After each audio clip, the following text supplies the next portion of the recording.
Okay, we're doing a double brim beanie like this one here. So see how it's folded over, and we knit it together to create that effect. So I have on my needles here the opposite colourway, so I've knitted a length there that I'm then doubling over. So I have got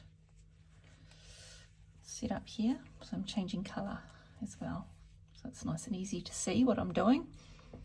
So we go into the first stitch as per usual, as if to knit, and then on the other half of our work, which we've doubled over behind, we're going to go in. You can go in on an angle. See, there's that V stitch on the edge, so roll that edge towards you so that you can clearly see that V. You can see where the pink yarn is coming out of the previous stitch there.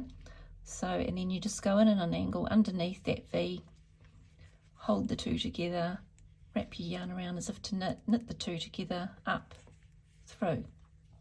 Do that again into the front stitch, and then behind you can see where I've come out of the last stitch I've picked up. See that V on the edge there? In on an angle, underneath, around, and through both stitches. One more time, in there. I push the stitches to the front so it's nice and easy to work with. Under that V on an angle, and around, knit the two together.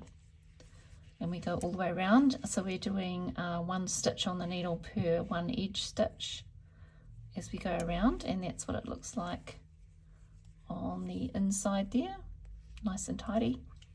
And we're going to go right to the end, to our stitch marker. Okay, now I've gone all the way around with my double brim back to the start, and for the second half of the beanie I'm now just going to knit in my new colour several rounds of the body of the beanie until I'm ready to do the decreases. So all the hard work's done.